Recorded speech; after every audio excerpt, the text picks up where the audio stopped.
दुनिया में एक से बढ़कर एक क्रिमिनल्स का इतिहास रहा है, लेकिन साउथ अमेरिका के देश कोलंबिया में एक क्रिमिनल ऐसा भी हुआ जो केवल खूंखार और ताकतवर ही नहीं बल्कि दुनिया का 7वां सबसे अमीर इंसान भी था।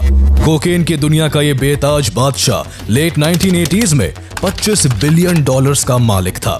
उस समय कोलंबिया की कुल जीडीपी करीब $39 बिलियन थी, यानी वो अकेला ही अपने देश की लगभग 65% जीडीपी अपनी जेब में रखकर घूमता था।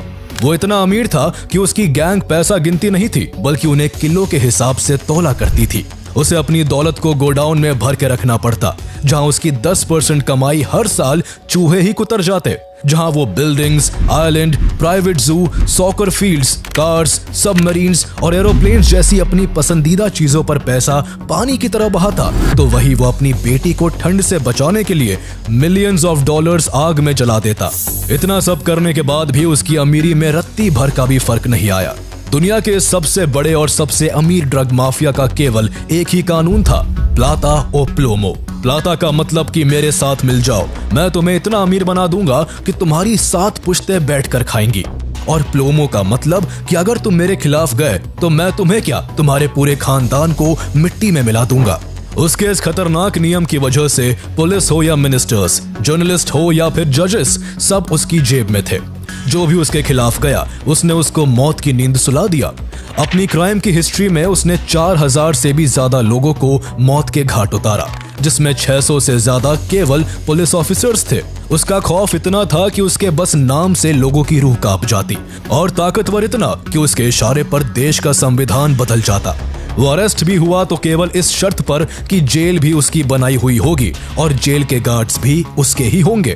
ऐसे कई रोमांचक पहलुओं को समेटे हुए ये कहानी है दुनिया के सबसे बड़े और सबसे अमीर ड्रग लॉर्ड पाब्लो एस्कोबार की, जिसने क्राइम की दुनिया में ऐसा डंका बजाया कि उसके मरने के 20 से ज्यादा साल बाद भी उसके जैसा कोई दूसरा नहीं हो सका। The Escobar family has reportedly amassed nearly $2 billion smuggling 1,100 pounds of refined cocaine into the United States every month. Drug trafficker, billionaire, killer, but a hero to thousands in his home city. As Cocaine King's only son has now claimed his father took his own life. He had become a cancer to Colombia. Escobar was a monster. I wish he would have spent the rest of his life in prison. I mean, that's what I wanted. Yo soy Pablo Emilio Escobar Gaviria. Pablo Emilio Escobar Gaviria का जन्म 1 दिसंबर 1949 को Colombia के Rio Negro शहर में हुआ था। वो अपने माता पिता के 7 बच्चों में तीसरा था। उसके पिता फार्मर थे और माँ स्कूल टीचर थी। उसके जन्म के कुछ वक्त बाद ही उसका परिवार मेडेलिन शहर में शिफ्ट हो गया, जहाँ पाब्लो पला बड़ा और वही के स्कूल में उसने शुरुआती पढ़ाई की। यूं तो वो शुरू में लॉयर और फिर पॉलिटिक्स में जाकर प्रेसिडेंट बनने का ख्वाब देखता था, लेकिन बढ़ती उम्र के साथ उसका नजरिया और इंटरेस्ट बदलने लगा। उसको समझ आया कि दुनिया में सबसे बड़ा ताकतवर वही है जिसके पास पैसा है। अगर पैसा हो तो क्या लॉयर और क्या पॉलिटिशियन, सबको जेब में रखा जा सकता है। पैसे की अहमियत तब उसे और भी ज्यादा समझ आई जब घर की खराब फाइनेंशियल कंडीशन की वजह से उसे अपनी पढ़ाई बीच में ही छोड़नी पड़ गई। पढ़ाई छूटने के बाद उसने ठान लिया कि उसे जल्दी से बहुत सारा पैसा कमाना है, फिर चाहे उसके लिए उसे किसी भी रास्ते पर जाना पड़े। उसने खुद को वादा किया कि अगर 25 साल की उम्र तक उसने 1 मिलियन पेसोस नहीं कमाए तो वो खुदकुशी कर लेगा। इस तरह जुनून की हद तक जल्द से जल्द अमीर बनने की इस ख्वाहिश ने उसे क्राइम की दुनिया में धकेल दिया। वो अपने कजिन गुस्तावो गाविरिया के साथ मिलकर तरह तरह के लीगल काम करने लगा, जिनमें फर्जी डिप्लोमा डिग्री बेचना, साउंड इक्विपमेंट्स की तस्करी करना और टूम्बस्टोन्स को चोरी करना शामिल था। लेकिन इन छोटी छोटी चोरियों से आखिर वो कितना और कब तक अमीर बन पाता, इसलिए बड़ा कदम उठाते हुए 20 साल से भी कम उम्र में उसने कार चोरी करना और अमीर लोगों को किडनैप करना शुरू कर दिया। जहां वो कार चोरी कर उसके पार्ट्स को बेच करके खूब पैसा कमाता, तो वही अमीर लोगों को किडनैप कर उनकी रिहाई के बदले अच्छी खासी फिरौती वसूल करता। अगर विक्टिम की फैमिली पैसा देने से मना करती तो वो उसे बेरहमी से मार डालता। कई मौकों पर वो बस अपनी धाक जमाने के लिए रैंसम मिलने के बावजूद विक्टिम्स को मार दिया करता था। ऐसा ही तब हुआ जब 1971 में एक बार उसने इंडस्ट्रियलिस्ट डिएगो एचावारिया को किडनैप किया, जिसे रिलीज करने के बदले में उसने $50,000 की डिमांड की।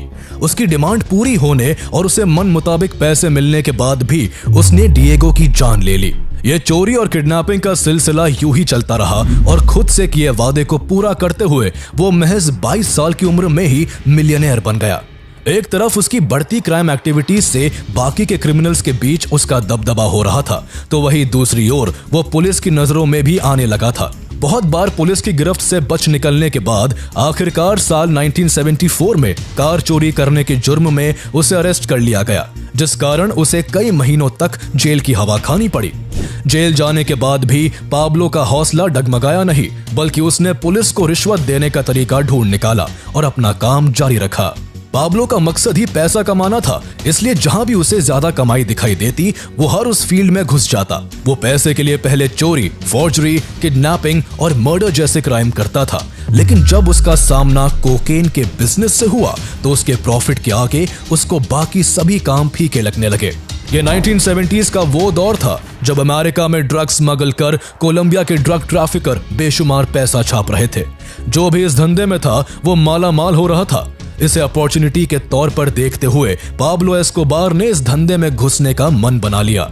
शुरू में उसने कई ड्रग माफियाओं के लिए काम किया, जिनसे उसने ड्रग के धंधे की बारीकियों को सीखा। उसने न केवल स्मगलिंग रूट्स के बारे में जाना, बल्कि ड्रग वर्ल्ड में बहुत से इंपॉर्टेंट कनेक्शंस भी एस्टैब्लिश कर लिए, जो आगे चलकर उसके बहुत काम आने वाले थे।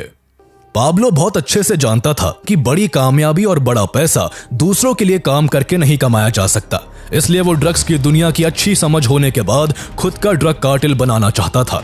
इस धंधे में अपने पैर जमाने के लिए उसका पहला टारगेट बड़े प्लेयर्स को रास्ते से हटाना था। इसी मकसद के साथ साल 1975 में उसने मेडेलिन के सबसे बड़े कोकेन ट्रैफिकर फाबियो रेस्ट्रेपो को मरवा डाला और उसके लोगों की जिंदगी इस शर्त पर बख्शी कि उन सबको उसके लिए काम करना पड़ेगा। इस इंसिडेंट के बाद बाकी ड्रग ट्रैफिकर्स के बीच पाब्लो का डर बैठ गया, जिससे उसके लिए अपना बिजनेस बनाना आसान हो गया। अगला साल 1976 पाब्लो एस्कोबार की जिंदगी में कई जरूरी मोड़ लेकर आता है। इस साल उसने ओचोआ ब्रदर्स, कार्लोस लेडर और होजे रोड्रिगेज गाचा जैसे क्रिमिनल्स के साथ मिलकर खुद का मेडेलिन कार्टेल शुरू कर दिया, जिसका काम कोकेन की प्रोडक्शन से लेकर डिस्ट्रीब्यूशन तक का था। कार्टेल का हेड पाब्लो खुद बना, जो पहले ही कोकेन प्रोड्यूसर्स, ट्रांसपोर्ट एक्सपर्ट्स और कुछ करप्ट गवर्नमेंट ऑफिशियल्स के साथ रिलेशंस डेवलप कर चुका था। वो कोकेन की सप्लाई के लिए अजीबोगरीब तरीके इस्तेमाल करता, कभी कार के टायर्स में तो कभी टीवी सेट्स में, कभी मछली के पेट के अंदर तो कभी कॉन्डम्स में। इसके अलावा वो एरोप्लेन्स के टायर्स में भी कोकेन भर के सप्लाई करता और ऐसा करने में उसकी मदद करने वाले पायलट को हर फ्लाइट के लिए $5 लाख का इनाम देता। इस तरह उसकी लीडरशिप में कार्टेल का बिजनेस बढ़ने लगा और उसकी काफी अच्छी कमाई होने लगी। जब उसके पास ज्यादा दौलत हो गई तो उसने बिजनेस को और एक्सपैंड करने के लिए सबमरीन्स और एयरक्राफ्ट्स खरीदकर उनसे कोलंबिया समेत पेरू, बोलीविया और इक्वाडोर जैसे देशों से भी अमेरिका के अंदर कोकेन सप्लाई करना शुरू कर दिया। ताज्जुब की बात यह थी कि पाब्लो 24 घंटे कोकेन से घिरे होने के बावजूद खुद कोकेन कंज्यूम नहीं करता था, जिससे उसके साथी उस पर काफी भरोसा करते थे। जहां उसका बिजनेस अच्छा चलने लगा था तो वही इसी साल मार्च 1976 में उसने अपनी गर्लफ्रेंड मारिया विक्टोरिया हेनाओ से शादी कर ली, जो केवल 15 साल की थी और उससे पूरे 11 साल छोटी थी। लेकिन 1976 का साल पाब्लो की जिंदगी में केवल खुशी और दौलत ही नहीं लाया, बल्कि उसकी जिंदगी में जेल की सलाखें भी लेकर आया था। 9 जून 1976 को कोलंबियन इंटेलिजेंस एजेंसी की एक रेड में पाब्लो की कार के टायर्स में से करीब 40 पाउंड कोकेन बरामद होता है, जिसके बाद पाब्लो समेत उसके 6 साथियों को पकड़कर जेल में डाल दिया गया। लेकिन वो इस बार ज्यादा वक्त तक जेल में नहीं टिकने वाला था, क्योंकि वो अब तक क्राइम की दुनिया के काफी दांव पेच सीख चुका था। वो जान चुका था कि कौन सा पासा कब और कहां फेंकना है। उसने कुछ पुलिस अधिकारियों, वकीलों और जजों को रिश्वत देकर तो कुछ को डरा धमकाकर जेल से बाहर निकलने का रास्ता निकाल लिया। जेल से छूटते ही उसने मिसाल कायम करने के लिए उन 2 एजेंट्स को भी मार डाला जिन्होंने उसे अरेस्ट किया था।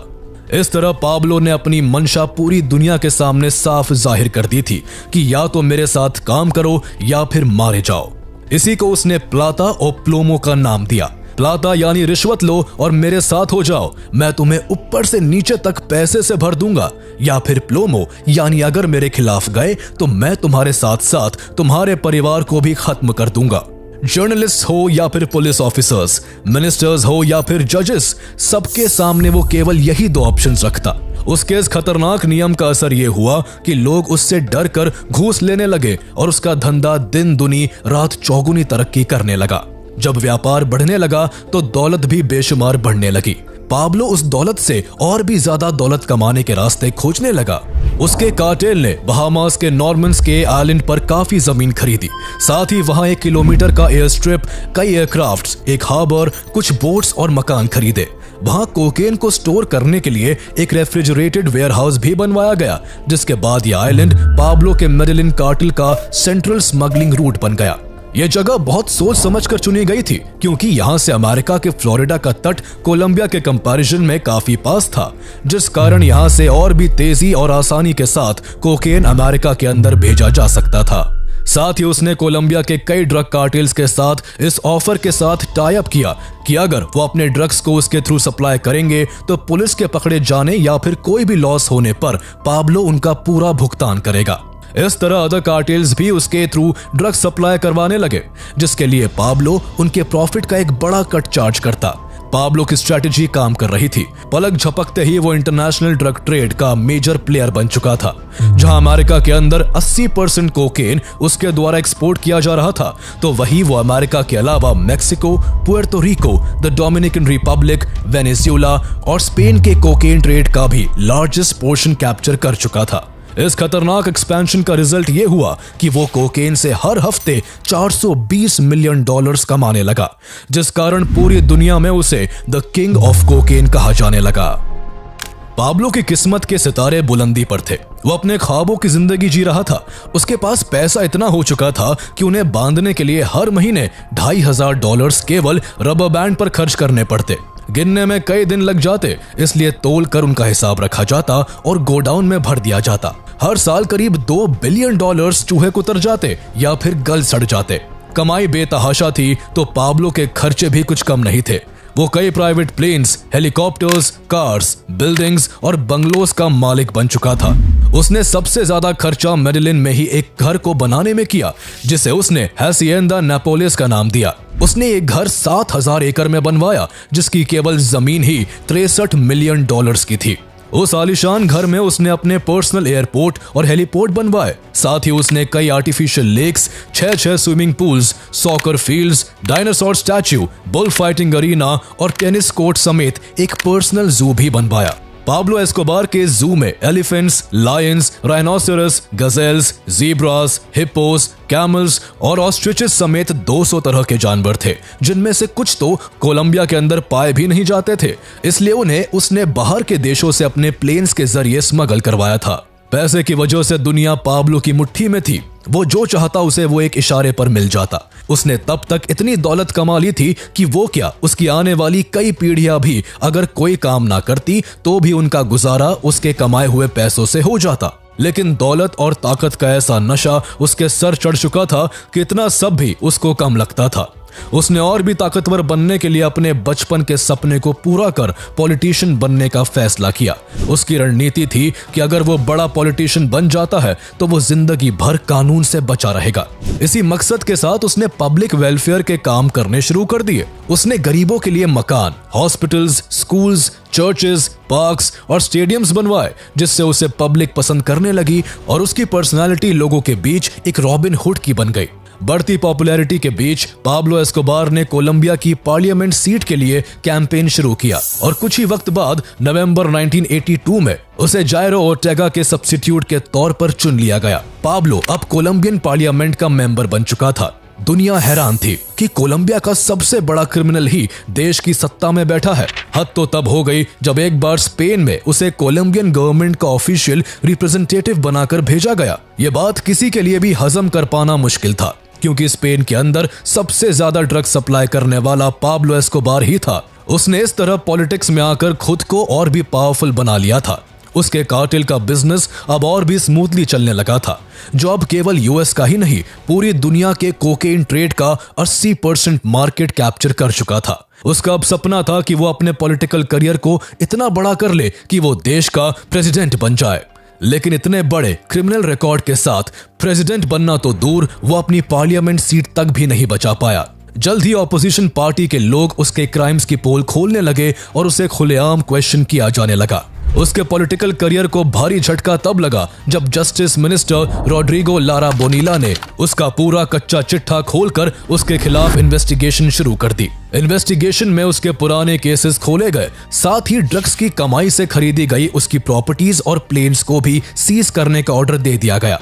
रही सही कसर तब पूरी हो गई जब एल एस्पेक्टाडोर नाम के अखबार ने इन सारी चीजों के बारे में छापकर पाब्लो की पूरी सच्चाई को दुनिया के सामने उजागर कर दिया। यूं तो हर कोई उसके धंधे से वाकिफ था, लेकिन उसके डर, ताकत और रिश्वत की वजह से सब जानकर भी अनजान बने रहते थे। लेकिन देश के एक बड़े पद पर होने की वजह से उसके कामों को आखिर कब तक नजरअंदाज किया जा सकता था। सत्ता के लालच में कहीं वो दौलत भी ना गवा बैठे, इसलिए पाब्लो एस्कोबार ने जनवरी 1984 में अपनी सीट से रिजाइन कर पॉलिटिक्स से रिटायरमेंट ले लिया। लेकिन बदले की आग में उसने जस्टिस मिनिस्टर रॉड्रिगो लारा बोनीला और एल एस्पेक्टाडोर न्यूज़पेपर के एडिटर को बेरहमी से मार डाला। पाब्लो एस्कोबार के बढ़ते क्राइम्स अब कोलंबियन गवर्नमेंट को काफी परेशान करने लगे थे, इसलिए उसके खिलाफ अरेस्ट वारंट जारी कर दिया गया, जिससे उसे छुपकर रहने को मजबूर होना पड़ा। गवर्नमेंट को ड्रग स्मगलर्स के खिलाफ सख्ती न बरतने के लिए बदनामी सहनी पड़ रही थी, इसलिए कोलंबियन गवर्नमेंट ने यूएस के साथ एक्सट्रेडिशन एग्रीमेंट भी साइन किया, जिसके तहत पाब्लो जैसे ड्रग ट्रैफिकर्स को पकड़कर अमेरिका को सौंप देना था। पाब्लो क्योंकि अमेरिका में 80% कोकेन स्मगल करने के लिए जिम्मेदार था, इसलिए अमेरिका उसे पकड़कर अपनी जेल में कैद करके रखना चाहता था। वही पाब्लो एस्कोबार भी केवल अमेरिका के पकड़े जाने से ही खौफ खाता था। उसे पता था कि वो यहाँ कोलंबिया में जब चाहे तब आजाद हो सकता है, लेकिन अगर एक बार वो अमेरिका के हाथों में आ गया तो कभी नहीं छूट पाएगा। इसलिए उसने कोलंबियन गवर्नमेंट के सामने शर्त रखी कि अगर उसे अमेरिका के हवाले ना करके कोलंबिया की ही जेल में रखा जाए तो वो सरेंडर कर देगा। लेकिन गवर्नमेंट ने उसकी शर्त मानने से इनकार कर दिया। बाद में उसने गवर्नमेंट को ऑफर दिया कि अगर उसे एक्सट्रेडिशन एग्रीमेंट से राहत देकर अमेरिका को ना सौंपा जाए तो वो कोलंबिया का $10 बिलियन का कर्ज चुका देगा। देश के कर्ज उतारने की डील अच्छी थी, लेकिन बदनामी के चलते गवर्नमेंट इस शर्त पर भी राजी नहीं हुई। जब सीधी उंगली से घी नहीं निकला तो वो खून खराबे पर उतर आया। उसने एक्सट्रेडिशन पॉलिसीज के खिलाफ लॉस एक्स्ट्राडिटेबल ऑर्गेनाइजेशन बनाई। जो भी बड़ा ऑफिसर एक्सट्रेडिशन एग्रीमेंट के फेवर में बात करता, पाब्लो उसको मरवा देता।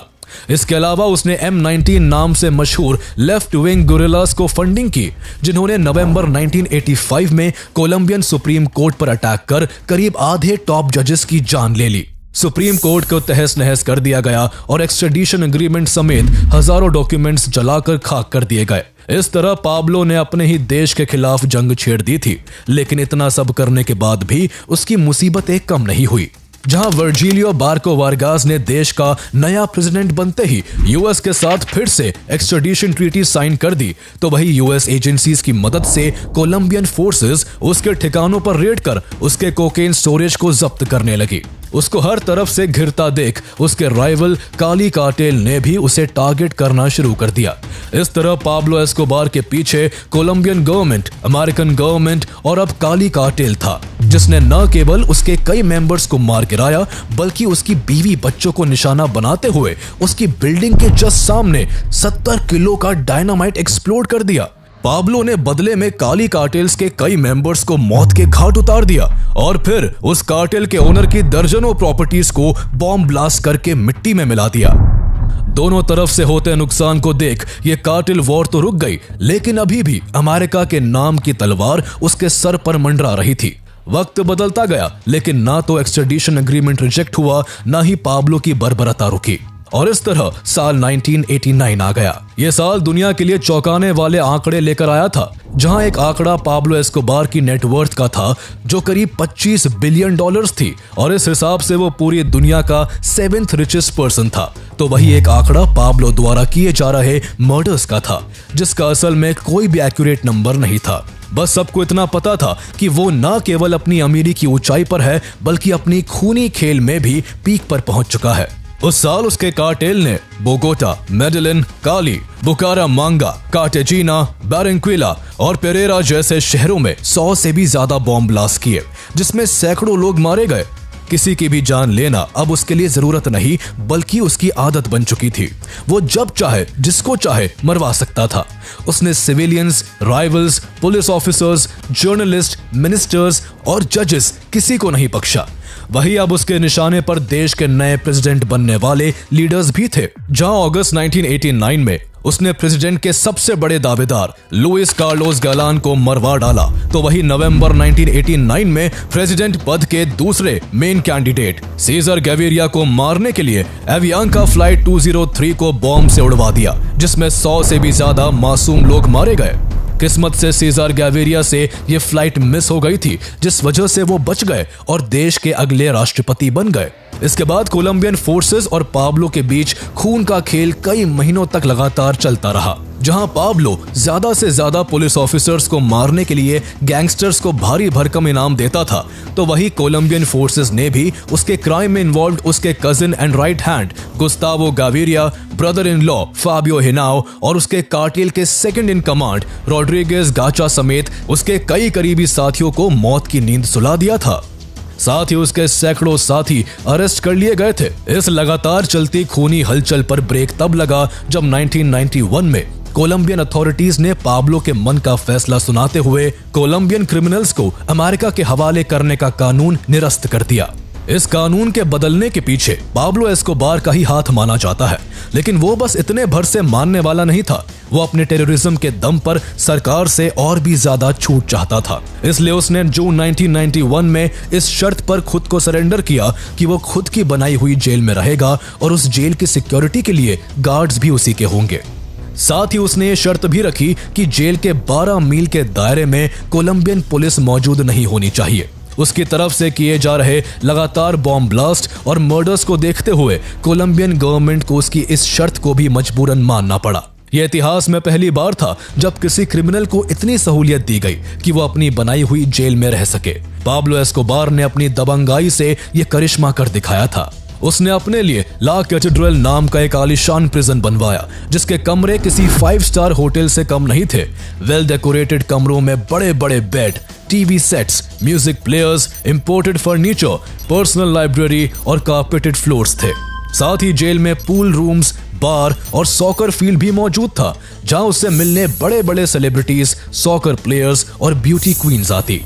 इन सभी फैसिलिटीज के बीच वो न केवल ऐशो आराम की जिंदगी जी रहा था, बल्कि उसकी बिजनेस मीटिंग्स भी बिना किसी रुकावट के चल रही थी। उसकी लीडरशिप में केवल अमेरिका के ही अंदर हर दिन 15 टन कोकेन सप्लाई हो रहा था, जिससे वो बेतहाशा कमाई कर रहा था। इस तरह पाब्लो एस्कोबार केवल नाम के लिए जेल में था। उसके वहां रहने से न तो उसकी दिनचर्या बदली थी और न ही उसके इलीगल बिजनेस पर कोई असर पड़ा था।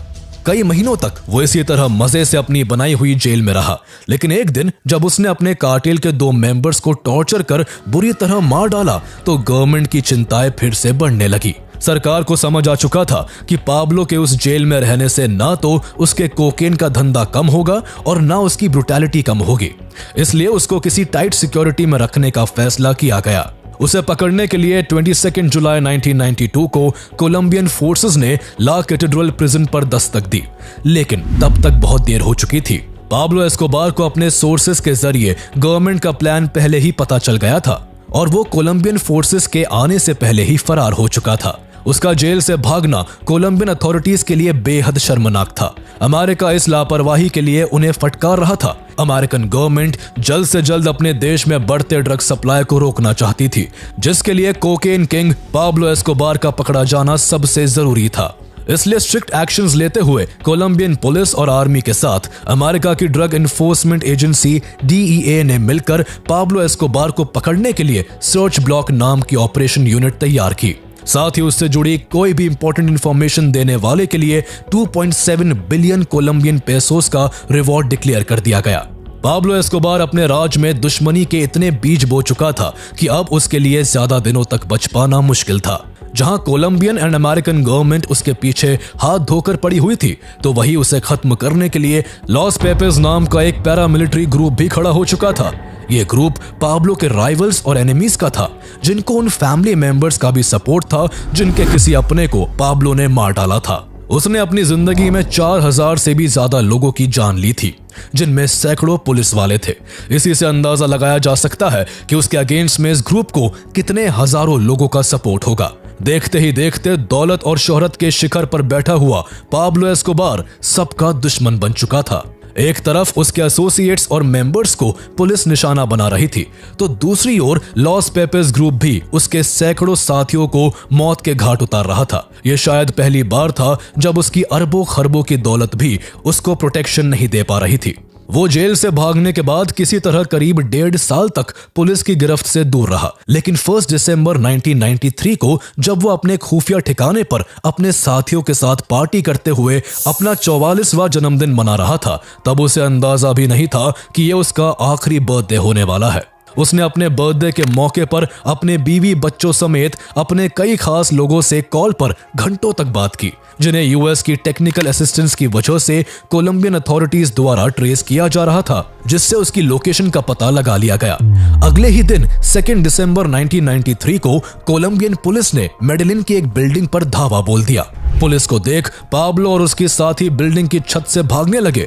जब पुलिस ने उनका पीछा किया तो उसने फायरिंग शुरू कर दी, जिससे पुलिस भी उस पर ताबड़तोड़ गोलियां चलाने लगी। इस फायरिंग में उसको एक के बाद एक कई गोलियां लगी, जिस वजह से अरबों खरबों का मालिक, लाखों लोगों की बर्बादी का गुनहगार और हजारों लोगों का कातिल पाब्लो एस्कोबार चंद सेकंड्स में ही ढेर हो गया। हालांकि उसके मरने के पीछे एक थ्योरी यह भी मानी जाती है कि उसने खुद अपने आप को शूट किया था। वो अक्सर कहता था कि अमेरिका की जेल में सड़ने से अच्छा होगा कि वो कोलंबिया की ही मिट्टी में दफन हो जाए, और जिस दिन उसको लगेगा कि बाजी उसके हाथ से निकल गई है, वो खुदकुशी कर लेगा। वजह चाहे जो भी हो, दुनिया का सबसे बड़ा और सबसे अमीर ड्रग माफिया मर चुका था। जहां कोलंबियन गवर्नमेंट के लिए ये एक बहुत बड़ा अचीवमेंट था, तो वहीं उसके फ्यूनरल में करीब 25,000 लोगों की भीड़ उसकी मौत का मातम मना रही थी, क्योंकि वो उनमें से बहुत से लोगों का मसीहा था। पाब्लो एस्कोबार के बाद भी दुनिया में एक से बढ़कर एक ड्रग माफिया हुए, लेकिन वो अकेला ऐसा था जिसे द किंग ऑफ कोकेन के नाम से जाना गया, जो 7 सालों तक दुनिया के सबसे अमीर इंसानों की लिस्ट में बना रहा।